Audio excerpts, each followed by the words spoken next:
red pine. There's a combination of red and Scotch, which is maybe even some Austrians in there. Scotch pine on this side, sort of thing, and then the spruce there, and then the red pine down here.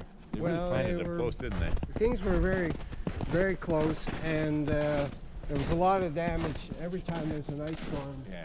Things went down. So. Yeah. Pretty well 90% of those could come out. You'll never miss them.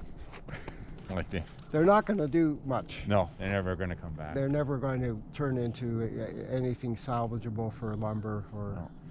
I've been watching that elm tree for the last 20 years. Yeah. Magnificent, isn't it? Yeah, you know what? It could be the $1 million tree. You know, you're always looking for that hybrid tree that it's just going to live outside of Dutch elm disease. You know, that was a big mistake. A lot of farmers got paid, you know, back in the early days to cut those things down, whether they were alive or dead. And the reality is it's a fungal disease, and maybe there would have been a hello. Oh, hello. May have been one of those guys that was a little bit more resistant. Yeah, Hugh, that lives in the next property, put lights on it. he's got lights on that really? big elm. And I can see it from my front door at night. It looks really spectacular. Yeah, up close, it's amazing. It's huge. Well, this guy must have loved this. They were happy to help us take out all the crap. Yeah. And of course, this was also burdock, you know, up to here, and thistles. You could have a real good, you know, there's so much potential in here. Eh? Like even having a few beef cattle run through the trees a little bit, and some grass, and thin them out a little bit, and do some intercropping with some forages. Yeah, agroforestry. Yeah, you got it right here. Beautiful setting. Oh well. So, and burdocks really easy to get rid of just through, you know, cutting and mowing and stuff. We had the same problem. We had burdock in all these areas, right? And they're terrible with horses and manes and all that kind of stuff. And so we just started going over time. There's actually a special tool you can get. I can show you that sometime, but it has a very long, it's like almost like a soil probe, but really heavy duty, and you stick it in, and it's this long, and you stick it down beside the root, and you just knock it sideways, and then the burdock root comes right out. It's pretty fast, efficient way of digging out the burdock. We bought our first one at Lee Valley. Okay. Yeah, dig it down as deep as you can beside the root, just wiggle it breaks the root off, and then the root pops right out. There's a gold mine here. You just haven't found it yet. There's revenue without necessarily going into doing crops. Like these things here, we make kindling out of it. Like, and we're pruning our bush lots. We don't have Scotch pine, but we had a bush like this, very similar to like this, but it didn't have this edge. Like it's not. You've suffered a lot of snow load damage and ice storm here, right? And this should have been thinned out. Like that bush, like up there, should be thinned out now, and this bush should have been thinned out, you know, 20 years ago, to get some volume right in the trees. Yeah. Because now they're all the growth's at the top, and they just bend over. But I mean, from a kindling perspective, they're a nice size, and unfortunately, he'll probably lose most of this woodlot. I would think it's all going to go. I think the only thing that's going to survive and maintain it are those, I don't know if they're white spruce or Norway spruce from here, but I'd say Norway spruce. I think the only thing that's going to make it. And I would probably thin that out along there anyways, because the reality is the white spruce are going to be the dominant species.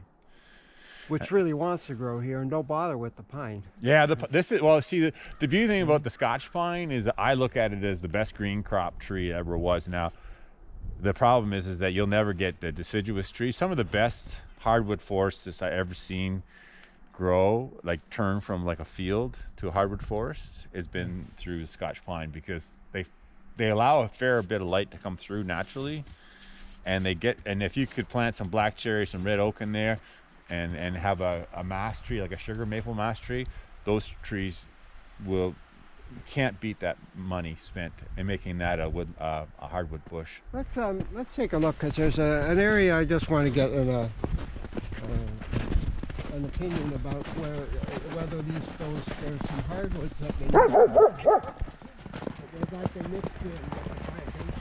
Yeah, I wonder how you would these are all ash in here, right? Well, there's some.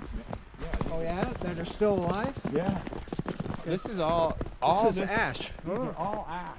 All right, I didn't And know. then if you, all ash. I was looking at them. I thought, oh, they look like manitoba maple. And I'm going, no.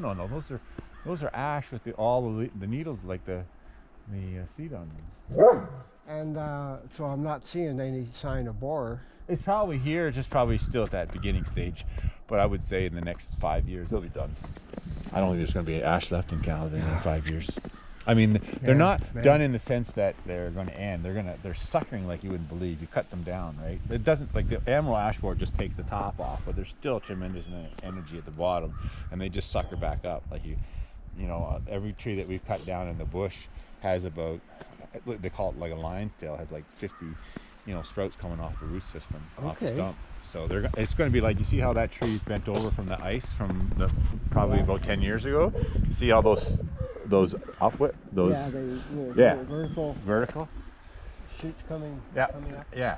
So that tree's been bent probably since 2008. Or an ice storm that it's had, right? It didn't fall over. Yeah, but it did this. It did it over. It just kept growing like that. Yeah, and the tree just said there's more light at the top. It wasn't going to straighten up, so I'm just going to make these abscission buds. So these are what, 1, 2, 3 rows of ash trees. 1, 2, 3. You're scaring me with that camera. It's so small and innocent. It is so small and innocent. Is that a GoPro or is that a GoPro, yep. Yeah.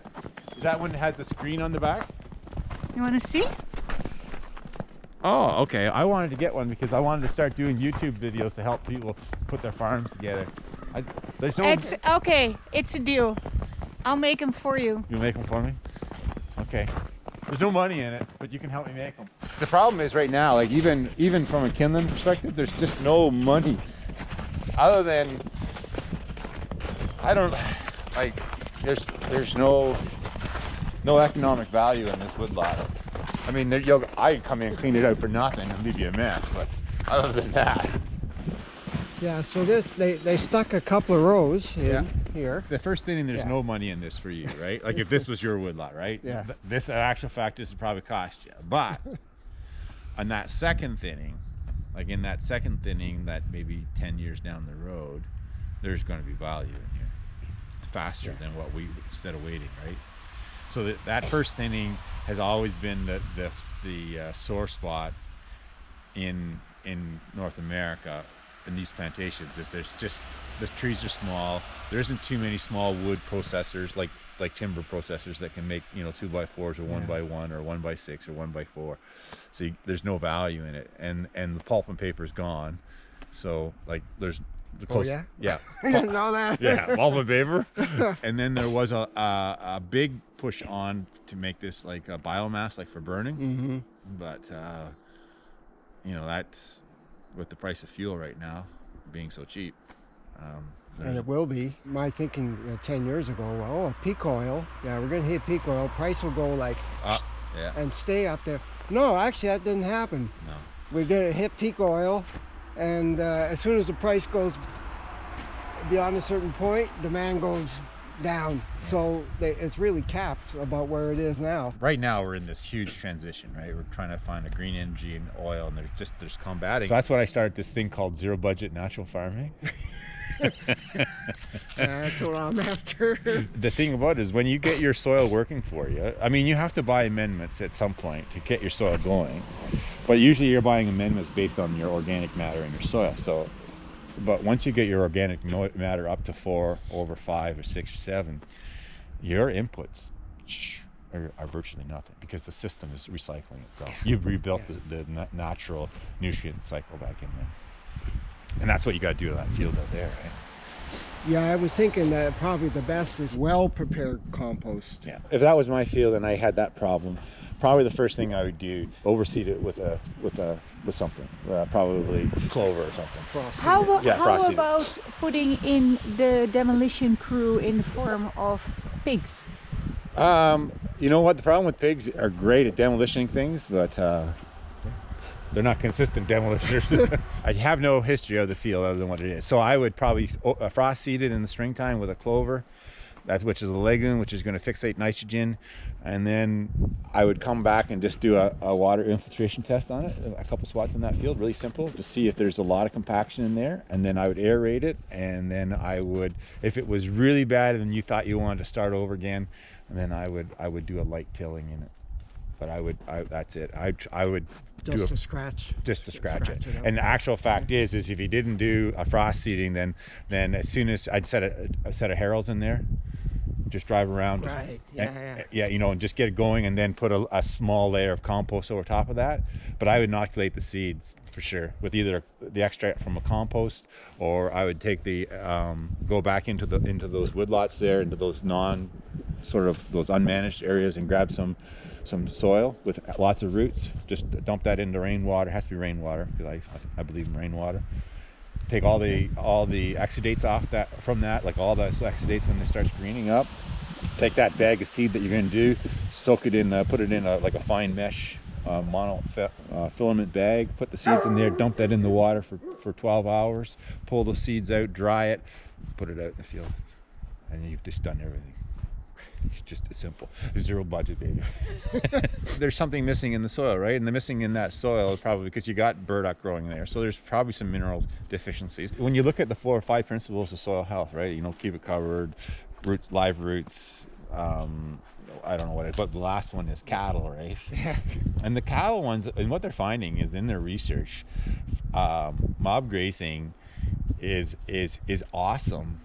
But they're finding their infiltration rates are not great. There's a lot of compaction, and what really determines that paction rate is the time that they leave it. So you put them in there for a day or 2 days, right? You let them mow it down, and then when's the right time to come back? And a lot of farmers in these mob grazings are doing these rotations through 4 or 5 fields through the season, or 6 fields or 6 units.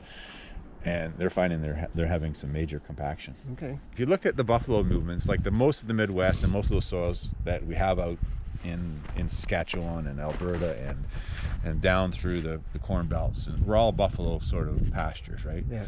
Few trees, lots of buffaloes, but the buffalo would come through and shit all over the place, and the wolves would keep them compact, so like having mob grazing, and the wolves would move them along and pick out the stragglers, but they might not come back for 2 years. But when you're doing mob grazing, you're coming back every 6 weeks or 8 weeks. That's a big difference. That's a big difference. Big difference, A huge difference.